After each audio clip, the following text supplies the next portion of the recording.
अस्सलाम वालेकुम, welcome back to my channel. उम्मीद करती हूँ आप सब खैरियत से होंगे। तो ये व्लॉग है मदीना की ज़ियारतों का, मक्का की ज़ियारतों पे जिस तरह 1K व्यूज़ आए थे, तो मैं उम्मीद करती हूँ कि इस पे उससे भी ज़्यादा व्यूज़ आएंगे।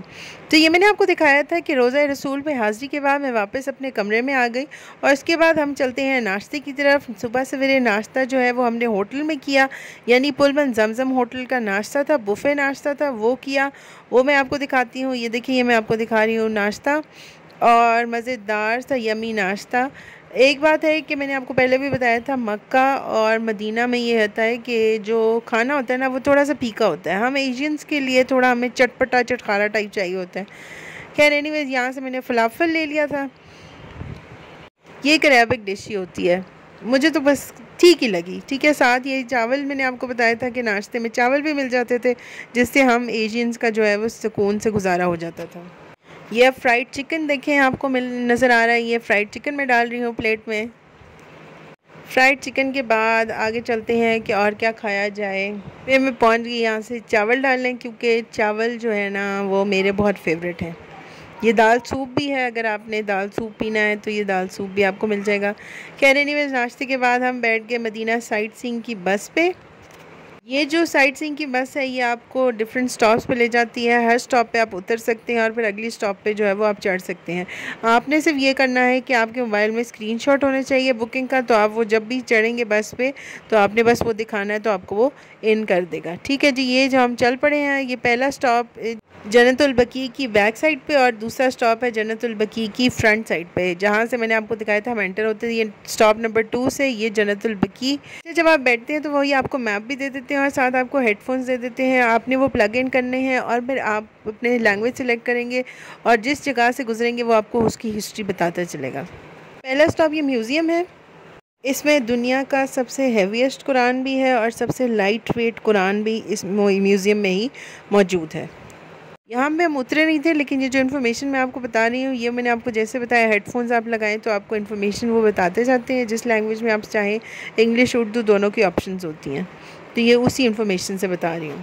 यहाँ पे पॉज करके आप प्राइस देख सकते हैं इसके लिए 80 सऊदी रियाल और चिल्ड्रन के लिए फिर हाफ़ हो जाता है, यानी 40, और फैमिली पर डिस्काउंट भी होता है। ठीक है जी, पहले स्टॉप पे हम नहीं उतरे, ये तो हम चल पड़े हैं, इस म्यूज़ियम से आगे है। तो अगला स्टॉप कौन सा होता है वो मैं आगे आपको चल के दिखाऊंगी, क्योंकि हमारा बहुत शॉर्ट ट्रिप था, इसलिए हमने ज़्यादा करनी थी।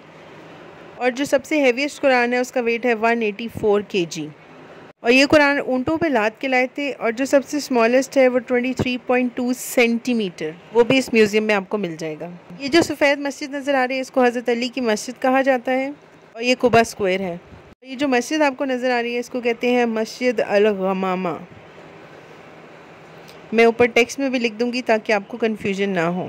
कहा जाता है हुज़ूर सल्लल्लाहु अलैहि वसल्लम ने यहाँ पे मस्जिद में बारिश के लिए दुआ की थी। यहाँ से हम अगले स्टॉप की तरफ चलते हैं। बड़े आप यहाँ पे देख सकते हैं कबूतर हैं ढेर सारे, और देख सकते हैं कितने प्यारे लग रहे हैं ये कबूतर।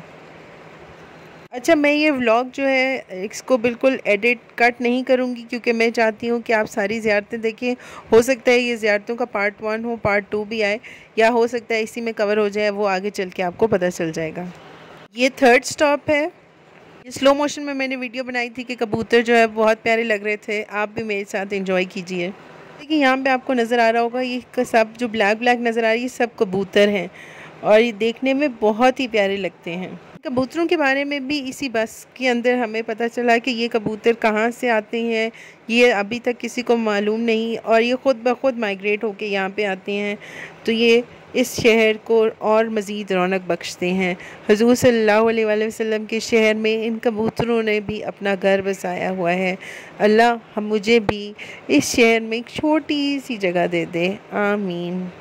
तो ये देखिए, हम बस के ऊपर सफ़र करते हुए साउथ वेस्ट ऑफ मस्जिद नबवी की तरफ आ गए हैं। ये सामने आपको जो है वो मीनार भी नज़र आ रहा होगा लेफ़्ट साइड पे। मस्जिद नबवी में दाखिल होने के लिए 85 डोर्स हैं जिससे आप अंदर दाखिल हो सकते हैं। 10 मीनार हैं, और फिर हम यहाँ पे 316 गेट नंबर के सामने से टर्न कर रहे हैं कि हमने अगले स्टॉप पे जाना है। अच्छा, मैं आपको बताती चलो, ये सारी इन्फॉर्मेशन मैं आपको वो बता रही हूँ जो हमें हेडफोन्स लगाने से मिली। जो मस्जिद नबवी की जो दीवारें हैं वो in the form of pentagon है, यानी 5 कोनों वाली, ना कि 4 कोनों वाली। 5 कोनों वाली इसलिए बनाई गई है ताकि ये और काबा आपस में मुशाबहत ना रखें और एक दूसरे से मुख्तलिफ नज़र आएँ। आप सल्लल्लाहु अलैहि वसल्लम ने अपनी आखिरी सांस हज़रत आयशा रज़ी ताला अन्हा की गोद में ली और आप सल्लल्लाहु अलैहि वसल्लम ने ये कहा था कि जहाँ पे मैं आखिरी सांस लूँ वहीं पे मेरी कब्र मुबारक यानी रोज़ा रसूल बनाया जाए। इसलिए उसी जगह पे हुज़ूर सल्लल्लाहु अलैहि वसल्लम की कब्र मुबारक और रोज़ा रसूल बनाया गया। बाद में हज़रत अबू बकर सिद्दीक़ और हज़रत उमर रज़ी ताला अन्हु को भी यहीं दफन किया गया। ये देखें, मदीना की सड़कों से गुज़रते हुए हम अपने अगले स्टॉप की तरफ जा रहे हैं। इस पहाड़ को देखते साथ ही आपको अंदाज़ा हो गया होगा हमारा अगला स्टॉप है जबल ओहद। जन्नत से उतारा गया पहाड़ है और इसी वजह से इसके साथ कोई और पहाड़ कनेक्ट नहीं करता। आप इस जबल ओहद का करीब से व्यू देख सकते हैं और मज़ीद करीब से मैं आपको चल के दिखाऊंगी और आगे चल के आपको ये भी बताऊंगी कि यहाँ पे ग़ज़वा ओहद कैसे हुई और उसके बाद क्या नतीजे निकले उसके, मैं सब आपको बताऊँगी। बस आपने मेरे साथ बने रहिएगा। जबल ओहद के स्टॉप पे हम उतर गए थे। ये देखिए स्टॉल लगे हुए हैं, यहाँ पे आप कोई गिफ्ट्स ख़रीद सकते हैं और मैं आपको बताऊँ यहाँ पे बहुत ही रीज़नेबल प्राइसेस है। अगर आपने किसी के लिए गिफ्ट लेना है तो Madina is the best city जहाँ से आप गिफ्ट्स ले सकते हैं। यहाँ पे हम भी रुक गए थे और हमने यहाँ पे रुक के थोड़े बहुत गिफ्ट्स भी लिए, अपने लिए भी चीज़ें ली जो हमारी मेमोरी के तौर पे हमें यादगार रहेंगी। तस्बीहां भी हमने यहीं से ली थी। ये है ग़ज़वा ओहद की जगह, जबल ओहद की मट्टी, जहाँ पे ग़ज़वा ओहद यानी इस्लाम की दूसरी जंग हुई थी। पहली ग़ज़वा बदर, दूसरी ग़ज़वा ओहद। आप सल्लल्लाहु अलैहि वसल्लम ने तीर अंदाज़ों को हुक्म दिया था कि वो अपनी जगह नहीं छोड़ेंगे, लेकिन जब उन्होंने देखा कि कुफ़ार मक्का माले गनीमत छोड़ के मैदान जंग से जा चुके हैं तो उन्होंने अपनी जगहें छोड़ दी और उसके बाद वो माले गनीमत समेटने में लग गए। हज़रत खालिद बिन वलीद जो कि उस वक्त तक नॉन मुस्लिम थे, उन्होंने अपने घोड़ सवारों के साथ पीछे से आके मुसलमानों पे हमला किया और इस तरह ये फ़तह हमारी शिकस्त में तब्दील हो गई।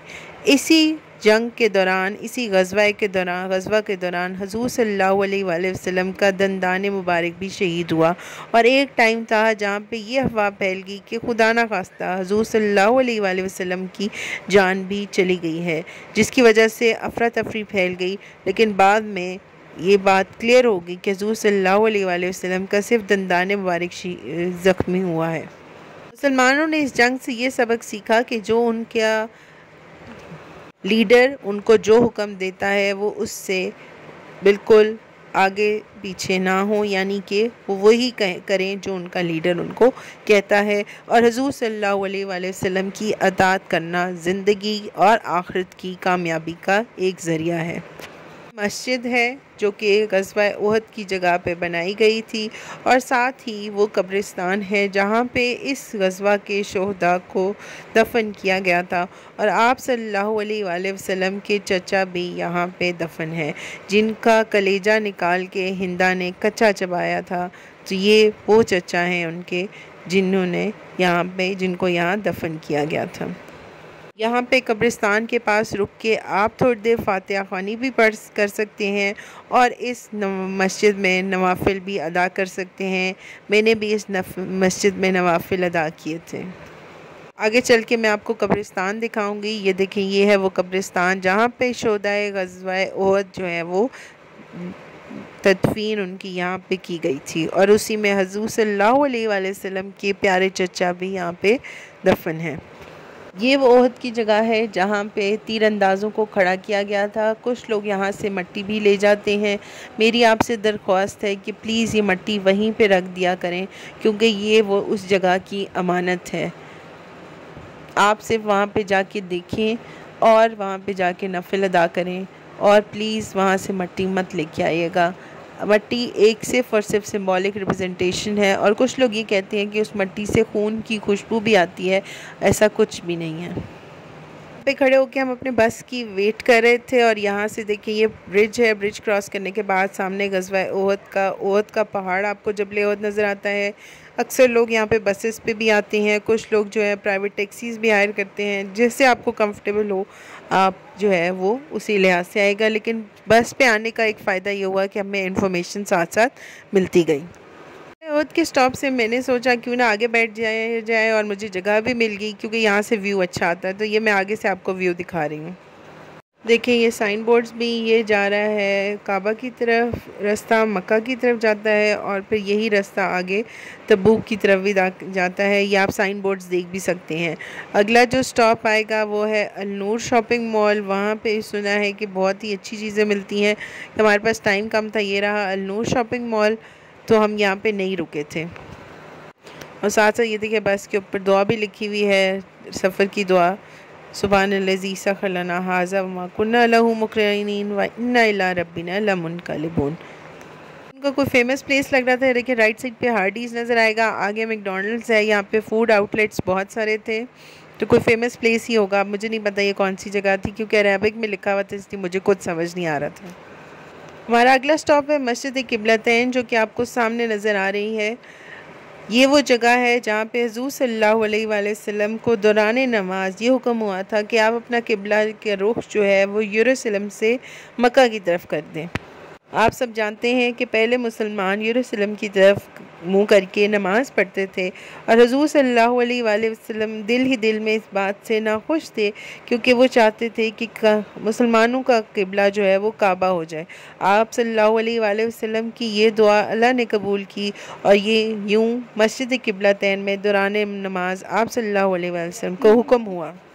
हम चलते हैं यहाँ पे नमाज़ अदा करते हैं और नफिल अदा करते हैं। ज़ोहर का टाइम हो गया तो यहाँ पे हमने नमाज ज़ोहर भी अदा की और साथ साथ मस्जिद के अंदर नफिल भी पढ़े। ये देखिए ये औरतें ख़वातीन जो हैं वहाँ पे नमाज़ पढ़ी हैं, मैं भी चल के नफिल पढ़ती हूँ और उसके बाद आगे चल के मैं आपको दिखाती हूँ कि हमारा अगला स्टॉप क्या था। यहाँ पर मैं आपको दिखाऊँगी मस्जिद में मर्दों का सेक्शन भी। ये जो है ये मर्दों का सेक्शन है, मैंने थोड़ा सा ऊपर करके जो है वो वीडियो बनाई थी। ये देखें अंदर से कितनी प्यारी मस्जिद बनाई हुई है, शैंडलियर है, रेड कलर के कारपेट्स हैं और फिर ये देखिए बाहर कबूतर थे, हमने कबूतरों को दाना भी डाला और ये देखिए मैंने स्लो मो में वीडियो बनाई थी ताकि वो कबूतर के उड़ने की जो वीडियो है वो और भी प्यारी लगे। अच्छा मैं आपको एक और बात बताऊं, यहाँ पे मस्जिद किबलतैन के बाहर भी स्टॉल लगे हुए थे। यहाँ से बच्चियों के स्कार्फ्स जो हैं वो बहुत अच्छे मिलते हैं, जाय नमाज़ें भी बहुत अच्छी मिलती हैं रीज़नेबल प्राइस पे। तो अगर आपने जाय नमाज़ें और बच्चियों के स्कार्फ्स और ये जो छोटे छोटे स्ट्रॉलर्स वगैरह जिसको हम कहते हैं वो होती हैं, वो भी आप यहाँ से ख़रीद सकते हैं। ये देखिए बस का हम वेट कर रहे थे और साथ साथ मैंने ये वीडियो बना ली। अच्छा आप जब ज़ियारतों में जाएं तो काइंडली अपने साथ पानी की बोतल ज़रूर रखें और थोड़े मोटे स्नैक्स भी, छोटे मोटे, यानी चिप्स के पैकेट या बिस्किट वगैरह, क्योंकि रास्ते में हो भी सकता है कि आपको भूख भी लगे। ठीक है जी। अच्छा ये ज़ियारतों की वीडियो कुछ ज़्यादा ही लंबी हो गई है, इसलिए मैं यहाँ पे जो है वो स्टॉप कर रही हूँ। तो आज की ज़ियारतों में मैंने आपको दिखाया म्यूज़ियम के बाद जो है वो हमने मस्जिद अल-गमामा के बाद जबल ओहद और उसके बाद मस्जिद किबलतैन। बाकी की ज़ियारतें मैं आपको दिखाऊँगी अपने अगले व्लॉग में।